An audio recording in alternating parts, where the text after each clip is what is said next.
La Asamblea escuchará. The Assembly will hear an address by the Prime Minister of the Islamic Republic of Pakistan, His Excellency Imran Khan. May I request protocol to escort His Excellency. I have great pleasure in welcoming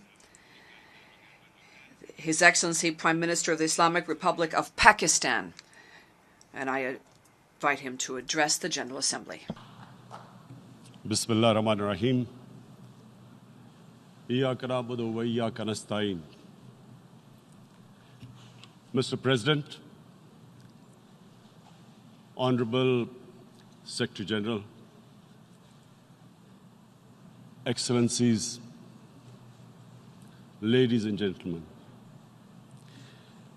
I feel honored today to represent my country at this forum of world leaders, where we have a chance to discuss problems that the world is facing. I want to talk about a lot of problems, but just 4 today. And I especially came to this forum despite a difficult time in my country, facing challenges.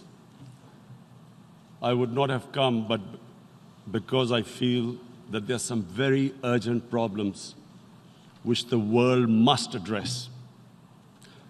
So first of all, I start with climate change. So many leaders have talked about climate change. But Mr. President, I feel that there is a lack of seriousness. Perhaps world leaders some of the leaders who can do a lot, do not realize the urgency of the situation. We have a lot of ideas, but as someone said, ideas without funding is mere hallucination. Pakistan, I'll give you start with my own country. Our country is amongst the top 10 nations in the world which are most affected by climate change. We depend upon our rivers. We are mainly an agricultural country. And 80% of the water in our rivers comes from our glaciers. The glaciers, not just on the Pakistani side, even India. The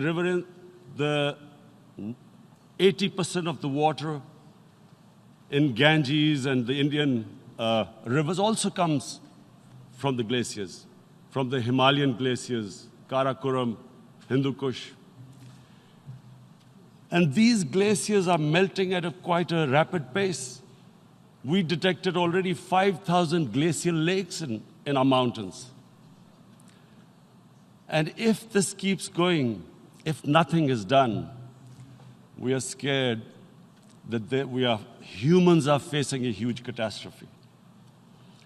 In my country, when my party came to power in the province of KP, we planted 1 billion trees in 5 years. Now we've set ourselves a target of 10 billion trees in Pakistan. Idea being to counter the effects of global warming. But one country cannot do anything. This has to be a combined effort of the world. My optimism comes from the fact that humans, the Almighty has endowed humans with great powers. We can do anything, provided our survival instinct is stirred up. And this is really what I hope that the United Nations will take a lead in this. There must be more emphasis. Richer countries must be pushed. Countries that are responsible for, mainly are responsible for greenhouse gas emissions. They must be pushed because our country contributes minuscule amount to greenhouse gases. So I feel that the United Nations must take leadership in this. My second issue for me right now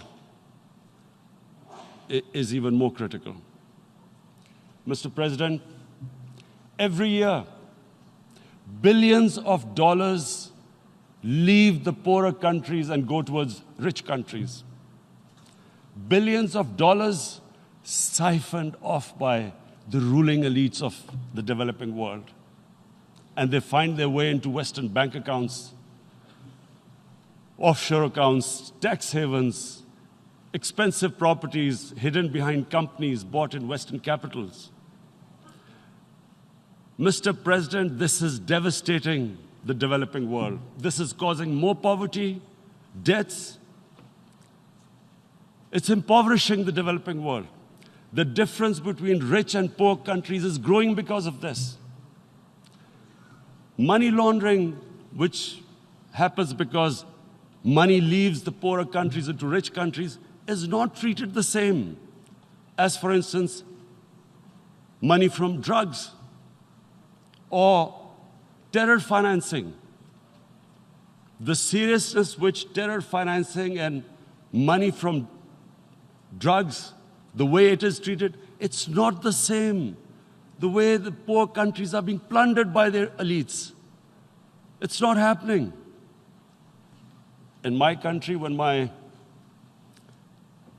took charge of our government a year back, in the 10 years preceding that,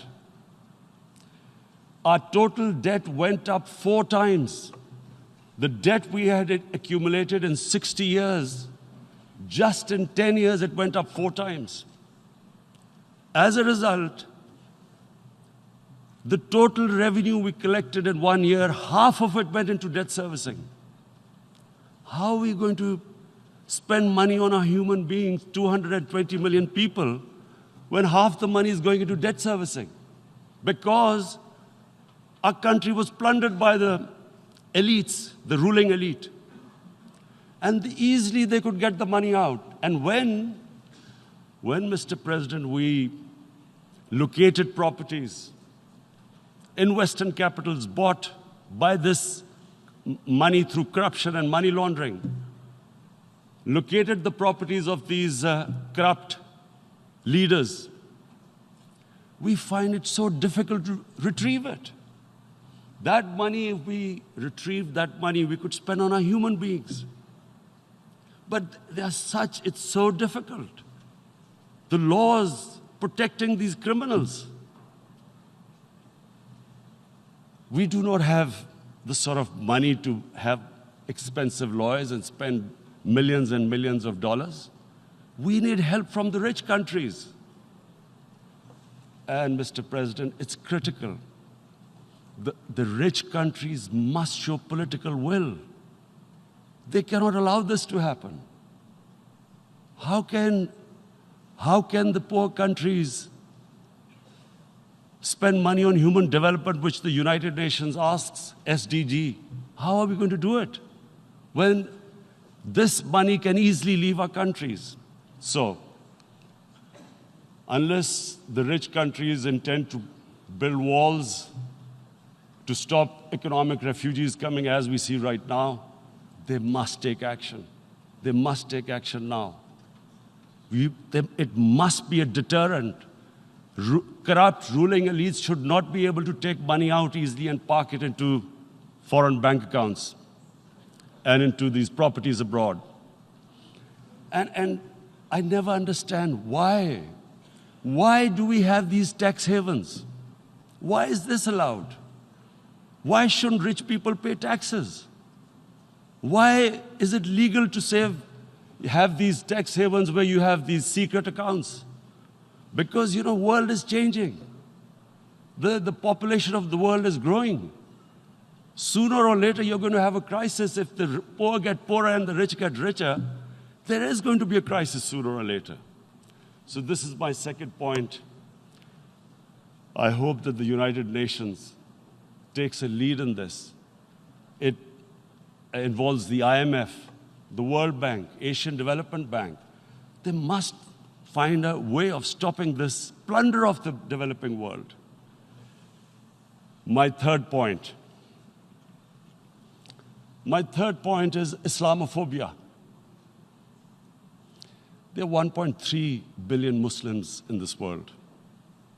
There are millions of Muslims living in other countries, European countries, in the US, as minorities. Islamophobia, since 9/11, has grown at a pace where it is alarming. Human communities live together. There should be understanding amongst them. But Islamophobia is creating a division. Muslim women wearing hijab, it's become an issue. It's become an issue in some countries. Hijab is some sort of a weapon. A woman can take off her clothes in countries, but she can't put on more clothes. How is this happening? Because of Islamophobia. And how did this Islamophobia start? After 9/11. And why did it start? Because certain Western leaders equated terrorism with Islam. Islamic terrorism. Radical Islam. What is radical Islam? There is only one Islam. And that is the Islam we follow of Prophet Muhammad sallallahu alaihi wasallam. There is no other Islam. Radical Islam, Islamic terrorism, what message did they send to people in the West? And why is there Islamophobia? How is a person in New York, in the Midwest, in the US, in European capital, how is he going to distinguish between who is a moderate Muslim and who's a radical Muslim? Because terrorism has nothing to do with any religion.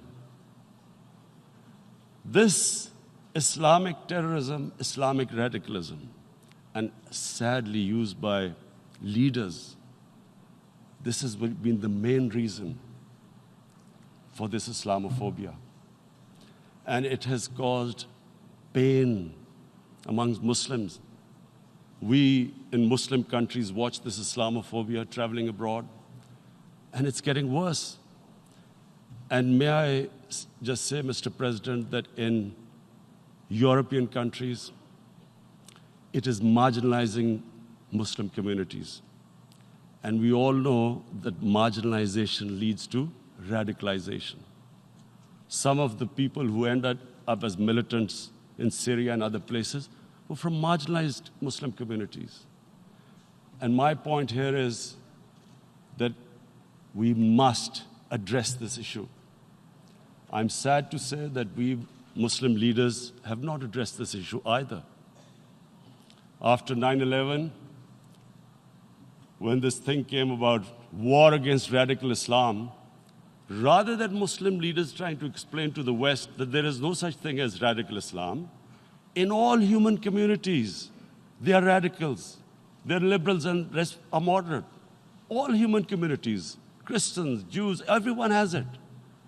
But Islam is not radical, neither Judaism, neither Christianity, neither Hinduism. No religion preaches radicalism. The basis of all religion is compassion and justice, which differentiates us from the animal kingdom. But unfortunately, the Muslim leadership was so scared of being called radical Islam that all of them became moderates. In Pakistan, we were in the eye of the storm, and our government coined a phrase called enlightened moderation. No one knows what it meant, but everyone started putting on Western suits that they were moderates, started speaking. Even those who didn't know English would speak English because they were moderates. No one had a clue what it was. Because we, in the Muslim world, did not explain to the West that there is no such thing as radical Islam. One of the reasons why after 9/11 Islam was supposed to be equated with terrorism was suicide attacks. Because the 9/11 bombers did a suicide attack, all sorts of theories came up that the Muslims are involved in suicide attacks because they will get virgin in heavens. Some came up with, what about women, suicide attackers? So this bizarre thing happened. No one explained. Suicide attacks and Islam were equated. No one did research that before 9/11, the majority of suicide attacks in the world were by Tamil Tigers, who were Hindus. No one blamed Hinduism, and quite rightly. What has Hinduism got to do with what desperate people were doing in Sri Lanka? We all know we've seen films about Japanese kamikaze pilots at the end of the Second World War doing suicide attacks. No one blamed the religion. But here we were trying to prove we were moderates and not explaining to the West. But the most important thing I wanted to say here today, in explaining this Islamophobia, Mr. President, and I feel it's very important because I played professional sport in England, I spent a lot of time there, so I know how the Western mind works and how West views religion. So where the misunderstanding about Islam came. And one of the reasons it caused Islamophobia. That was, in 1989, this book was published, maligning, insulting, ridiculing our Prophet Muhammad sallallahu alaihi wasallam. And there was a reaction in the Muslim world. The West couldn't understand what was the problem. Because in the West, because I have spent so much time in the West, religion is perceived completely differently. They don't look upon religion like we do. And so, Islam was supposed to be an intolerant religion. It was against freedom of expression. And Islam took a real beating 30 years ago. I still remember it became a watershed. And every 2 or 3 years, someone would malign our Prophet, peace be upon him. There would be a reaction by the Muslims. And again, it was Islam, an intolerant religion. Again, this time, I blame a certain section of the people in the West who deliberately provoked this, knowing the impact it would have. But the majority of the people in the West didn't understand. This is where, again, Muslim leadership let the Muslims down. We should have explained to them what our Prophet, peace be upon him, means to us. So in 1 minute, I'll try and explain what he means to us. Our Prophet was the witness to the divine book, the Holy Quran. The Holy Quran is the book of guidance for Muslims, and the Prophet's life was living the Quran. He was an example of what the Quran guided us to be. So he is the ideal we all try to get to. The Prophet created the state of Medina, the first state in Islam.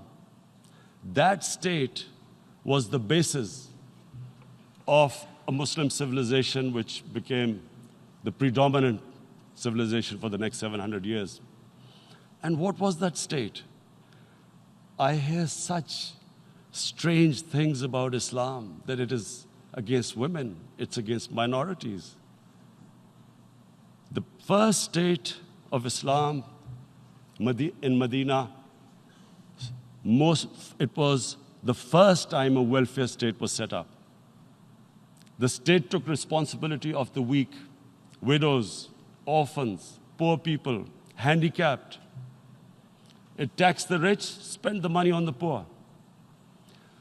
The state announced that all human beings are children of Adam, hence equal, whatever the color of their skin.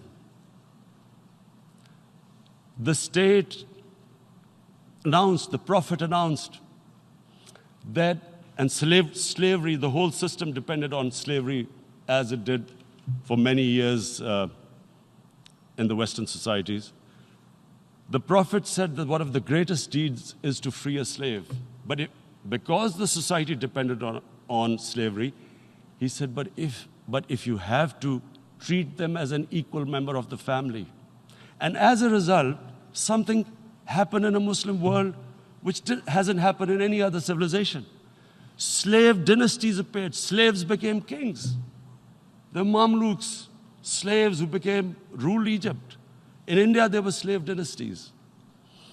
And then, with minorities, again, you hear that Islam is supposed to be against minorities. Let me just make this clear. In Islam, the Prophet announced that everyone was free to practice his religion. It was a sacred duty to protect the places of worship of all religions.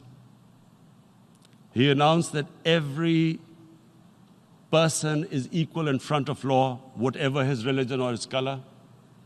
And this incredible case, and I always quote this, that the fourth Khalifa, the head of state of Medina, he lost a court case against a Jewish citizen. So, number one, it showed there was a rule of law, no one was above law. And number two, that a Jewish citizen was an equal citizen. So, Mr. President, when a Muslim society is unjust to its minorities, it is going against the religion of Islam and our Prophet, peace be upon him. So, it is important to understand this. The Prophet lives in our hearts. When he's ridiculed, when he's insulted, it hurts.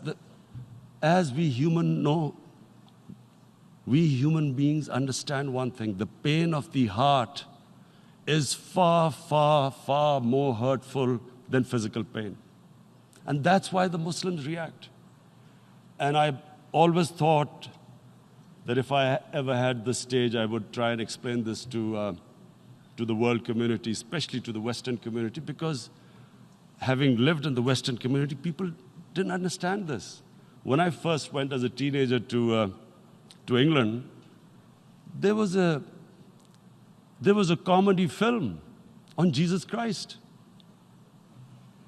It's unthinkable in Muslim societies. So we need to explain that, look, in a human community, we must be sensitive to what causes pain to other human beings.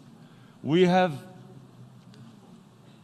in the Western society, and quite rightly, the Holocaust is treated with sensitivity because it gives the Jewish community pain. That's all we ask. That do not use freedom of speech to cause us pain by insulting our Holy Prophet. That's all we want. And now, the number fourth point, Mr. President, and this is the most critical point, is the reason why I especially came here. It is about what is happening in Kashmir. Before I go on this, I want to make one thing clear, that when we came to power, my first priority was that Pakistan would be a country which will try its best to bring peace. We had been through this war on terror. We joined the United States war on terror after 2001. And Pakistan went through one of its worst periods where 70,000 Pakistanis died and over 150 billion was lost to our economy. And Mr. President, I opposed the war because in the 80s, Pakistan had joined the Western countries in what was the freedom struggle then in Afghanistan against the Soviets. And it was funded by the Western countries. These Mujahideen groups, which were treated in guerrilla warfare, were trained by Pakistan Army, funded by the Western countries, and especially US, and they waged what was a freedom struggle in Afghanistan. The Soviets called them terrorists. We called them freedom fighters. 1989, the Soviets retreated. The Americans packed up and left. Pakistan was left with these groups. Come 9/11, Pakistan joined the United States in this war on terror. And now our government was supposed to, the reason why I opposed joining this war, because here we had indoctrinated them in jihad, meaning freedom struggle against foreign occupation. Now, because we had joined the US, and the US had occupied Afghanistan, now we were supposed to tell them that, no, this is not freedom struggle and jihad, it's terrorism. So that's why I tried to tell then government that, stay neutral because you will have leverage over them. You will be able to control them. But if you join them, you become collaborators and they will attack you, which is what happened. They turned against us. We went through a nightmare. 70,000 people killed in a war we had nothing to do with. No Pakistani was involved in 9/11. Taliban were in Afghanistan. Al-Qaeda was in Afghanistan. What had we to do with it? 70,000 Pakistanis died. So when we came to power, we decided that we would dismantle what was left of these groups. And this decision was taken not just by us, but by all the political parties in Pakistan. Unfortunately, they didn't implement it. So we came to power, we decided to implement it, and we dismantled whatever was left of the groups. And I know that India keeps accusing us that there are these groups there. I would like the United Nations to send observers, see for themselves what we've done. No Pakistani government would have dared to do this because it would have created strife.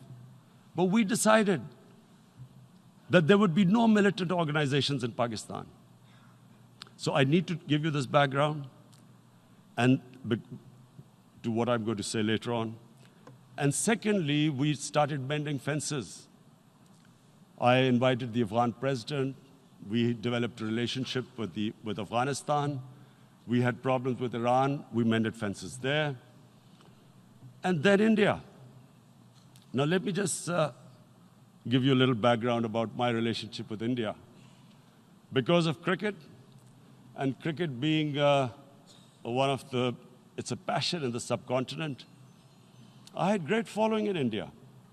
I have friends in India, and I loved going to India. So immediately, when my party came to power, the first thing we did was to immediately reach out to India. And I spoke to President Modi, and I said, look, we have similar problems. Climate change, poverty, let's get together. Let's resolve our differences through trade. Let's build a relationship on trust. Prime Minister Modi told me that, there were terrorist attacks from Pakistan. I said, we have problems with you. There are terrorist attacks which we know are instigated by India in Balochistan. We caught a spy, Kulbhushan Yadav, who admitted what the sabotage going on in Karachi and Balochistan. So we said, look, let's leave that behind. Let's move forward. Our main priority should be our people. The highest number of poor people live in the Indian subcontinent.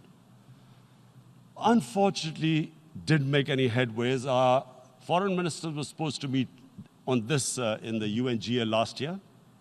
India canceled it. We thought that it's their election coming up. It's a nationalist, ultra-nationalist party. It doesn't want to cozy up to Pakistan. So we thought, okay, we'll wait till the elections. Meanwhile, a 20-year-old Kashmiri boy, whose father said was radicalized by the security forces in Kashmir, blew himself up on an Indian convoy. Immediately, India blamed us. I spoke to the Indian public on television. I said, if you give us any iota of proof, we will immediately take action, because we've clamped down on these groups. Rather than sending us any proofs, they sent their jets in, they bombed us. We retaliated. A jet, 2 of their planes were shot down, 1 pilot bailed out in Pakistan. We immediately returned the pilot, saying that, look, we do not want any escalation. Rather than taking that as a peace gesture, the entire campaign, almost the entire campaign of Mr. Modi in the election was how he had taught Pakistan a lesson that jets had killed 350 terrorists. Complete lie. They had just killed about 10 trees of ours, which was quite painful given that, we are growing all these trees. He then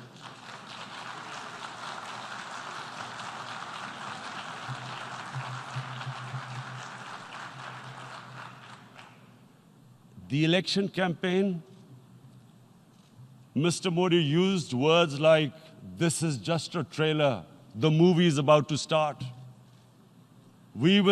I went into Pakistan and taught them a lesson. This was the election campaign. Okay, so we thought, us politicians make all these statements to win elections. So, okay, after elections, we'll get back to our normal relationship. Well, the moment the elections ended, we approached India. No response, but then we discovered they were trying to push us in the FATF blacklist to bankrupt us. That's when we realized there was an agenda. And that agenda became obvious on the 5th August when India went against 11 United Nations Security Council resolutions, which say that Kashmir is a disputed territory and the people of Kashmir have the right of self-determination. They went against that. They went against Simla Accord, which is about bilateral, sorting out our differences through bilateral means, went against that. They actually went against the Indian Constitution. Illegally, they revoked Article 370, which gave Kashmir the special status. They got an extra 180,000 troops there. Total number of security forces in Kashmir now are 900,000. And they put 8 million people of Kashmir under curfew.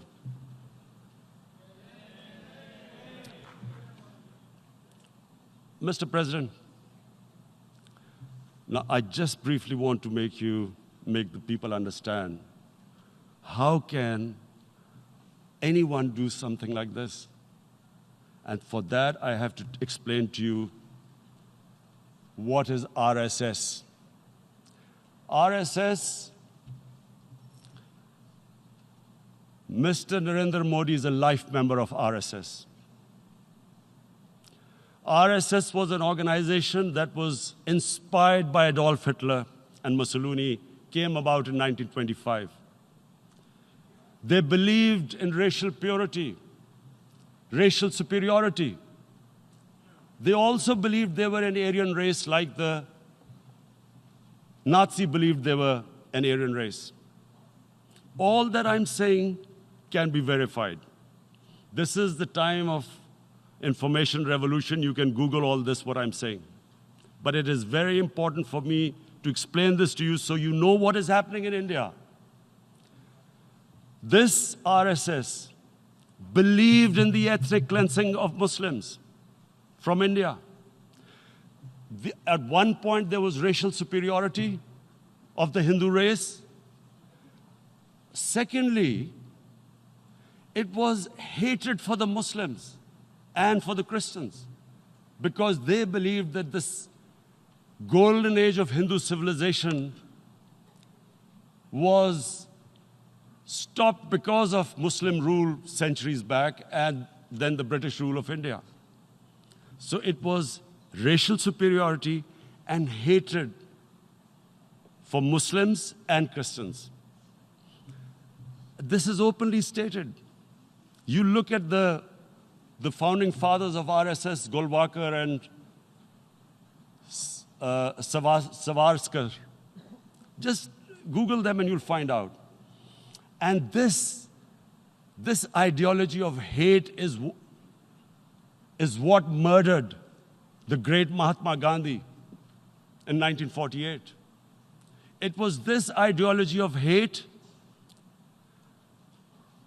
that made Narendra Modi in 2002 do a pogrom against Muslims in Gujarat when he was the chief minister. He allowed 3 days for these RSS goons who were inspired by the Hitler brown shirts. They actually wear brown shirts. This RSS, the Congress Home Minister gave a statement that in RSS camps, terrorists are being trained. And these terrorists butchered 2,000 Muslims and 150,000 Muslims were made homeless. Narendra Modi could not travel to the US because of that. And I need to make you understand this background before I explain to you that what sort of a mindset would lay siege to 8 million people with 900,000 troops. Women, children, sick people, locked in as animals. In fact, of what I know of England, if 8 million animals were locked in, the RSPCA would have made a lot of noise about it. These are human beings.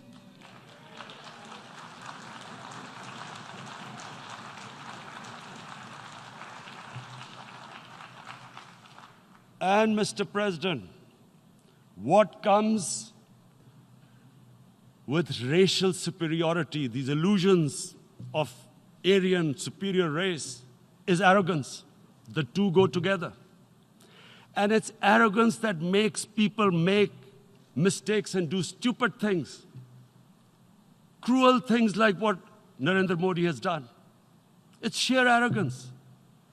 And it's arrogance that has blinded him from the fact that what is going to happen when the curfew is lifted?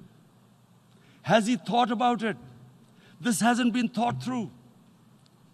What is he going to do when he lifts the curfew? Does he think that people of Kashmir will quietly accept the status quo because India has changed the constitution and taken away the special status? They'll accept that? Mr. President, 100,000 Kashmiris have died in the past 30 years because they were denied the right given by the United Nations, the right for self-determination. 100,000 have died and 11,000 women have been raped. There are 2 United Nations human rights reports on this. The world hasn't done anything because India is a huge market, 1.2 billion people. Sadly, the material prevails over the human. But this has serious consequences. Again, I repeat, that's why I'm here. Look, what is going to happen when the curfew is lifted will be a bloodbath. The people will come out. There are 900,000 troops there. They haven't come to, as Narendra Modi says, he's done this for prosperity of Kashmir. This is supposed to be for the development. These 900,000 troops, what are they going to do when they come out? There'll be a bloodbath. Has he thought it through what happens then? Mr. President, has anyone thought that what happens when there is a bloodbath? What do you think the impact will have on people of Kashmir? What do you think they will think? The way they have been boxed in their houses, treated like worse than animals, no rights. Thousands of all the political leadership has been arrested, taken out of Kashmir. Even those Kashmiri leaders who were pro-India have been taken out. 13,000 boys have been picked up and taken to God knows which destinations. So what do they think? What will the people of Kashmir do when they lift the curfew? They will be out in the streets. And what will these soldiers do? They will shoot them. They've already used pellet guns, blinded young boys. In the last 6 years, the 5 years, the oppression that has gone on in Kashmir. And so, Kashmiris will be further radicalized. Mr. President, there will be another Pulwama. And guess what? India will blame us. They're already blaming us. They're saying all this is happening because of Pakistan. One of their defense ministers said, there are 500 terrorists lined up on the border to go in. Why would Pakistan send 500 terrorists when there are 900,000 troops? What impact are they going to make? What will they do? And why would? Don't we know that the moment there is some terrorist attack, all that will happen is there'll be further cruelty and oppression of the people of Kashmir. We will just give the 900,000 troops to further crush the people of Kashmir. And then we'll give the Indian government an excuse that, look, Pakistan is a terrorist state, and this mantra that has gone on, Islamic terrorism. The moment you use this catchword, Islamic terrorism, the whole world turns away. No one talks about human rights. You can do whatever you want, which is what has happened in Kashmir, because they keep using this word, Islamic terrorism. And this is what they're doing right now. What do we benefit from further increasing the cruelty on the people of Kashmir? And why would we want this? But there is no other narrative left for India. As when they lift the curfew, whatever happens, Pakistan will be blamed, and there is always a danger of another Pulwama. They might come and bomb us again, and then another cycle might start. And what does Narendra Modi think? That 180 million Muslims of India are thinking right now. Aren't they watching these Kashmiris stuck inside for 55 days they've been stuck in? Aren't they watching? What do you think? Don't you think that the Muslims will be radicalized in India?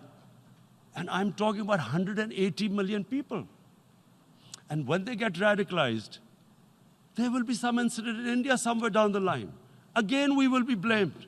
And I'm warning you right now, again, we will be blamed. And, Mr. President, what about 1.3 billion Muslims who are watching this? And they know that it is only happening in Kashmir because they're Kashmiri Muslims. This is not happening to Kashmiri Hindus. They know that this is happening because of their religion. So what do you think they will be thinking? What do you think the Jewish community would think if they were, forget 8,000 Jews stuck like this? What do you think Europeans would think? What do we think? I mean, any human community, if their members are stuck like that, what do you think they will think? Are we a children of a lesser God? Is it not going to cause us pain? And then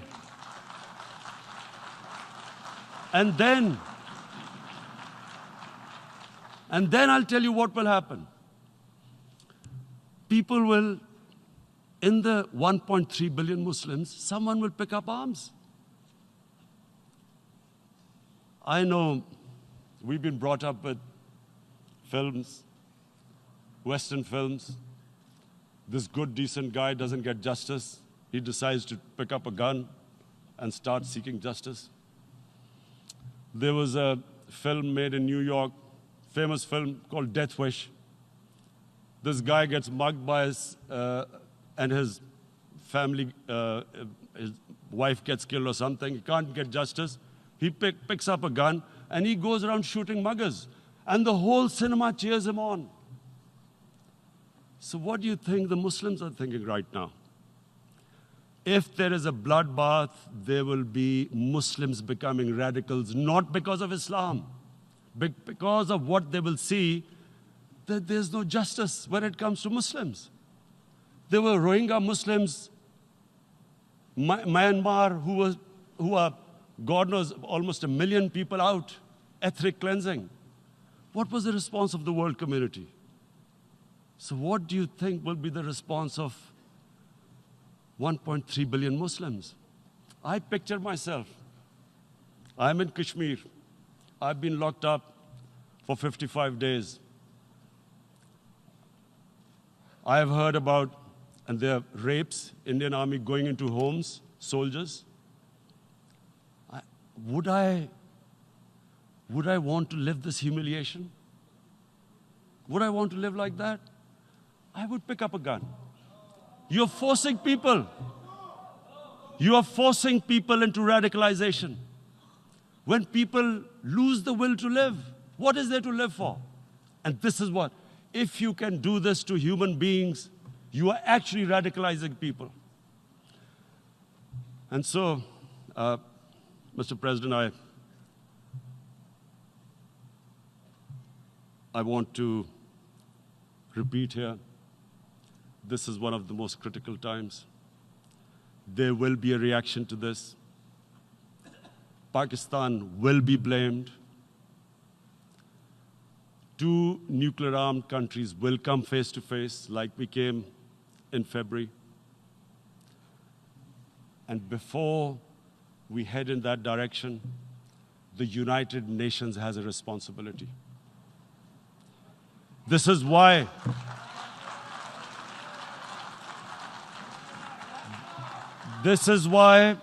the United Nations came into being in 1945. You were supposed to stop this happening. I feel we are back to 1939, Munich. Czechoslovakia has been taken, annexed. What is the world community going to do? Is it going to appease a market of 1.2 billion, or is it going to stand up for justice and humanity?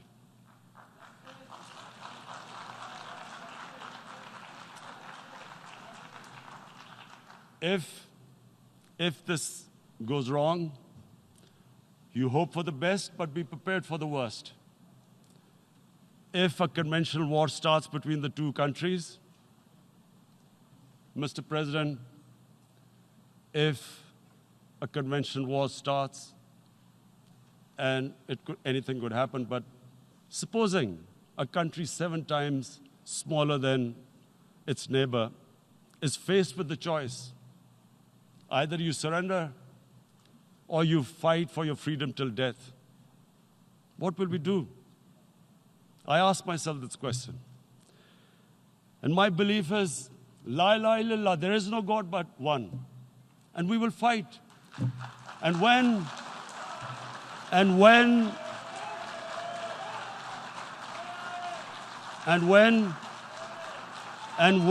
a nuclear-armed country fights to the end, it will have consequences far beyond the borders.